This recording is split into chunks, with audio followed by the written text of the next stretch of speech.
In the last episode, we talked about how personal fears can prevent us from reaching our full potential.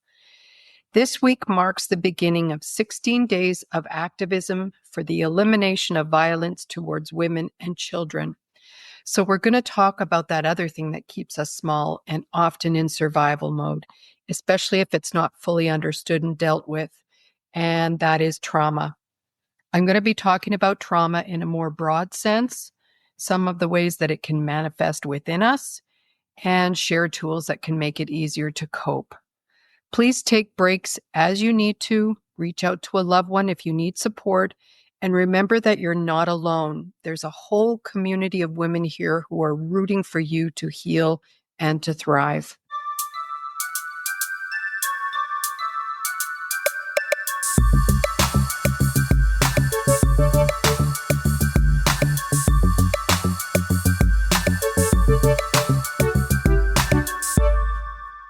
Hey there, this is Women on the Brink. I'm your host, Chris Jeffrey, a registered acupuncturist and wellness advisor with a passion for helping women live happier and more balanced lives. When I'm away from work, I'm usually outside in nature, either walking the seawall or I'm hiking in the mountains. And like many of you, my life has been filled with moments of hardship, some that I thought I couldn't overcome and really left me questioning my own strength. But through these challenges, I discovered resilience, courage, and a renewed sense of purpose. So I'm here to share not just my journey, but the lessons I've learned, and to remind you that no matter what obstacles come your way, there's always a path forward. And just to let you know, this podcast is not prescriptive.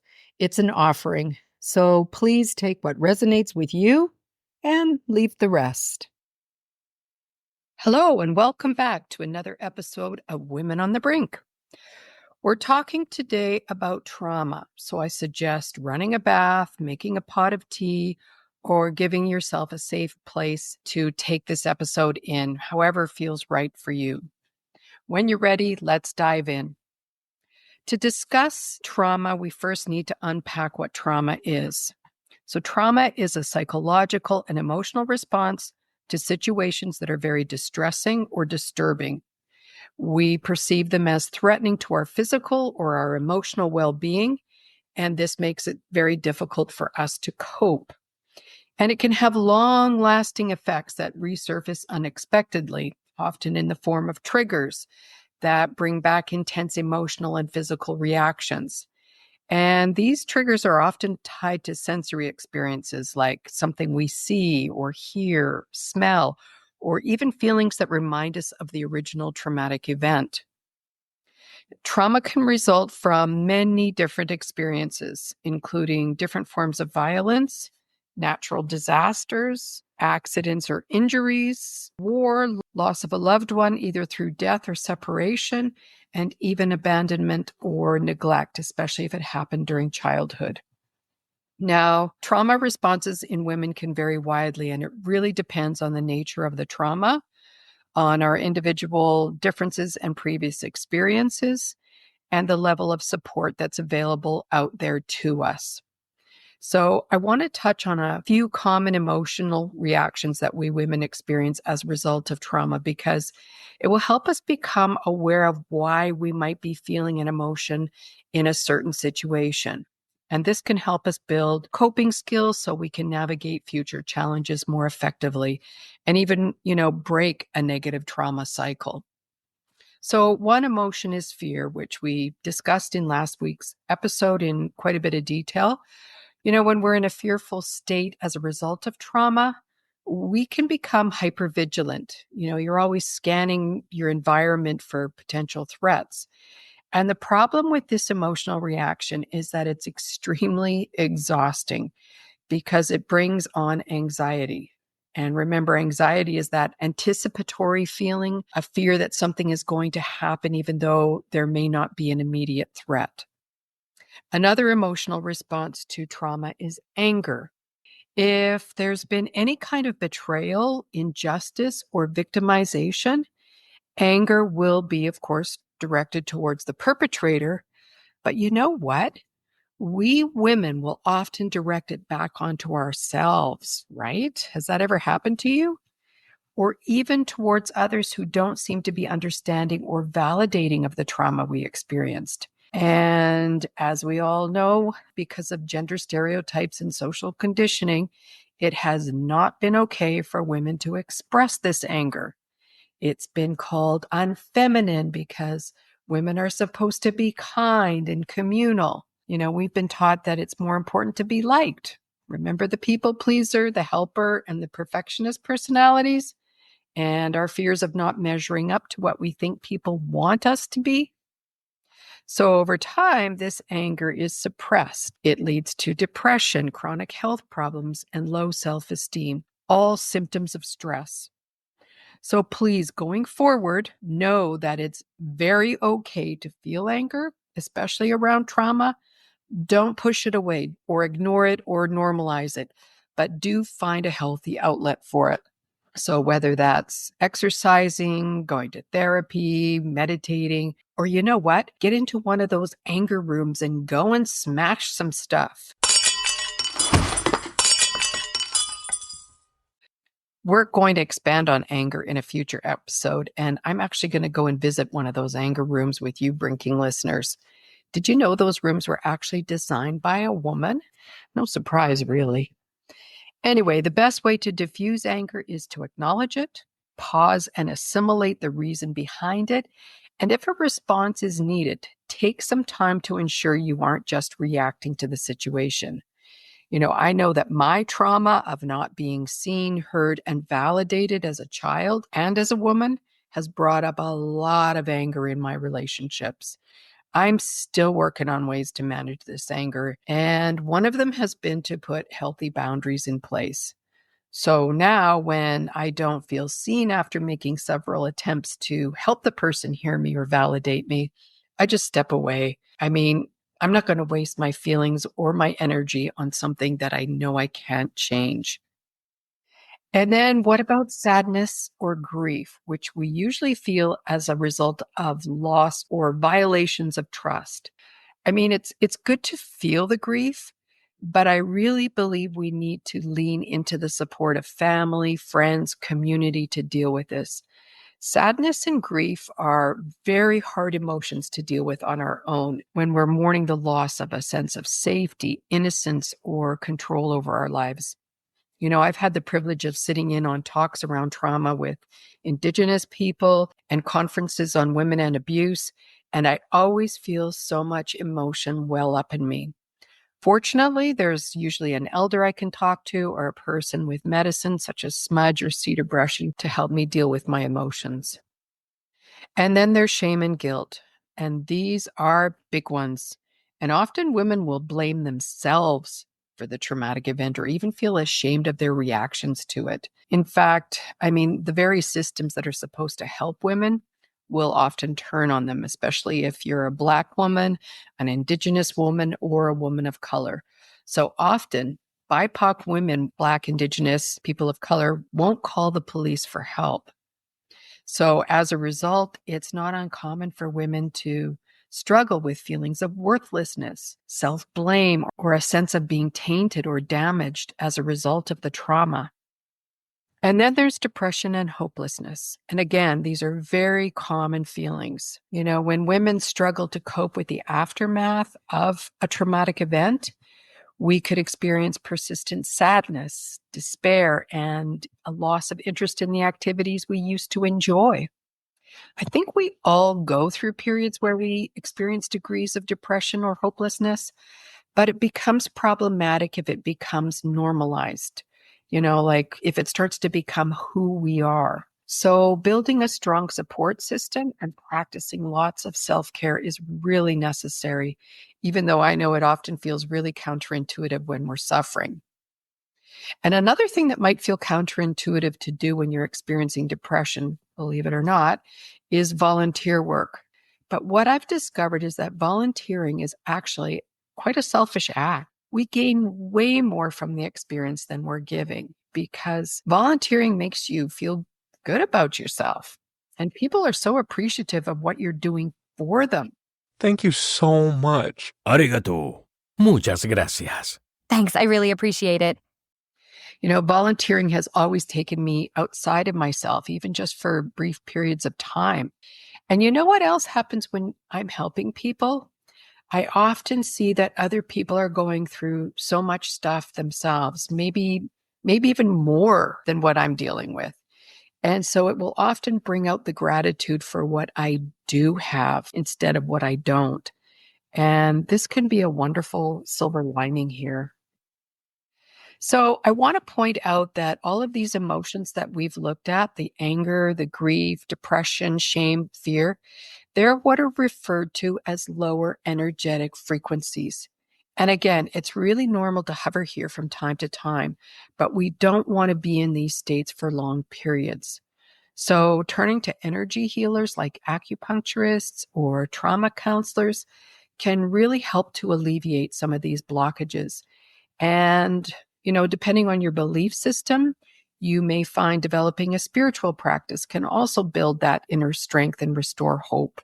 In my Métis community, we have spiritual rituals like the sweat lodge, fasting, singing, and moon dance ceremonies, all of which have helped women work through their trauma.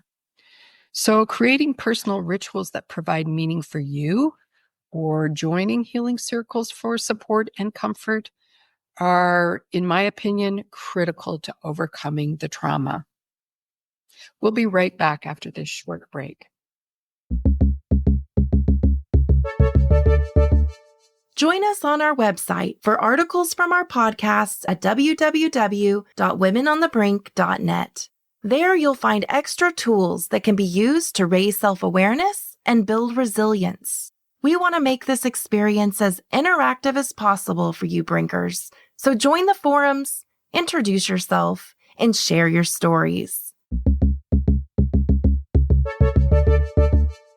The other thing I want to touch on for a moment is gaslighting, because while it can happen to anyone, societal and gender power dynamics often make women more vulnerable to it.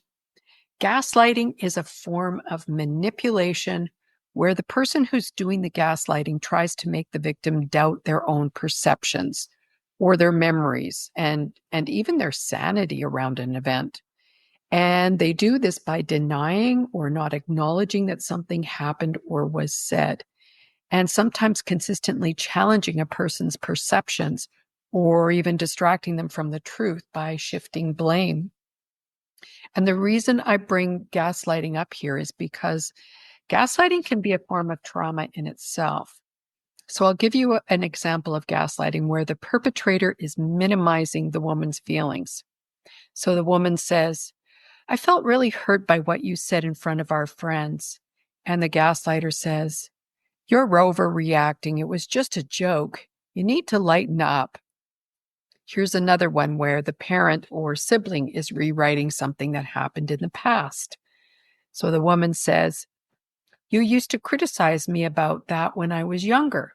And the gaslighter says, "That never happened. You've always been overly dramatic and sensitive."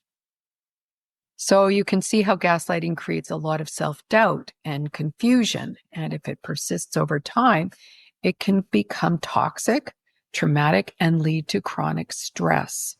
So if you feel that someone is gaslighting you, learn the tactics that perpetrators use and acknowledge that what is going on could be abusive and that your feelings and perceptions of it are valid. So we talked about the emotional side of trauma, and I just want to briefly mention a few other things that can happen as a result of traumatic events. So some trauma survivors will have intrusive memories or flashbacks or nightmares that can make it difficult to sleep or concentrate during the day. And other survivors may have periods in their life where they have no recollection of the traumatic event. Their brains repressed it. So be mindful of these symptoms because they can show up as behavioral problems and can lead to further harm. In some cases, trauma can lead to an emotional numbing and detachment as a way of coping with those feelings we were talking about. And so women may disconnect from themselves and not just from other people. So that leaves them feeling even more empty or dissociated. And lastly, women may feel helplessness and powerless particularly if they were unable to prevent what happened from happening or escape from it.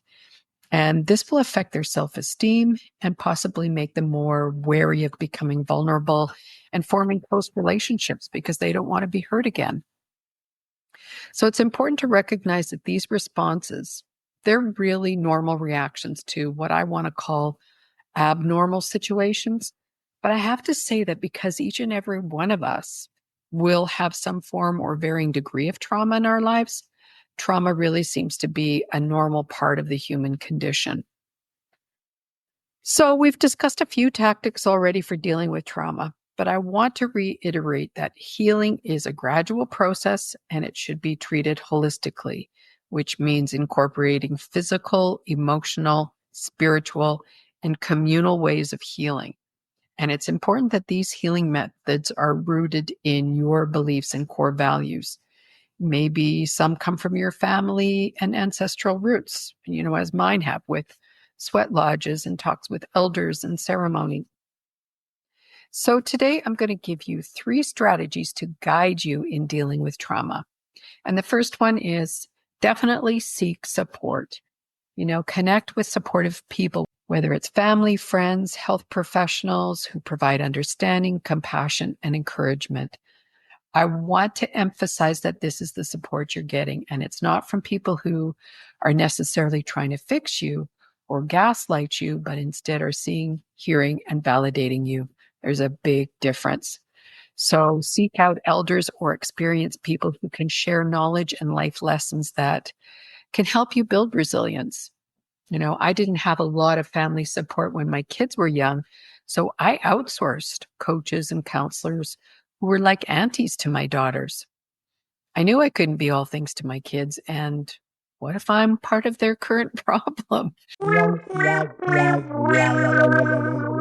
Who do they talk to then? And of course, you can seek support in the modern therapies like cognitive behavioral therapy or hypnotherapy to help process traumatic experiences and reframe negative beliefs or narratives. And the second thing is to make sure that you are practicing self-care. So try to get into activities like exercising, meditation, yoga, deep breathing exercises, or spending time in nature. These can really help regulate your emotions and promote relaxation. Prioritizing self-care allows you to nurture your physical and emotional well-being and really try to structure it so that it's part of your daily routine. It will give you that stability and predictability. This is particularly important for women struggling with symptoms like hypervigilance or anxiety because they help restore a sense of control. And also under the self-care umbrella is staying connected to your body's sensations and signals. Our bodies are constantly talking to us. I think I've said this before, but a lot of the time we're not listening to the meaning behind that stomach pain or that headache or whatever the symptom is. So listen to how your body is trying to get your attention. And then the third thing is find meaning and purpose in your life. You can do this by engaging in activities that align with your own values, your interests, and your goals. And this will foster that sense of purpose and meaning in your life that we all need. So for me, this is connecting with my community, advocating for women and children, and doing volunteer work. And as I said before, finding meaning can even come from just exploring spirituality. This has been a huge part of my journey. So in closing today, I'm hoping that by integrating good self-care practices, by building a support system, and finding meaning and purpose will help transform how you respond to and recover from traumatic events. And if you found this episode helpful, please leave a review or simply hit the 5-star button. It helps make this podcast easier to find for those who might need it. And if you know of a friend who might benefit from this episode, please share it. Thanks for joining. And I want you to know that this isn't just a podcast. This is a movement. So share this information with your friends and let's go, ladies.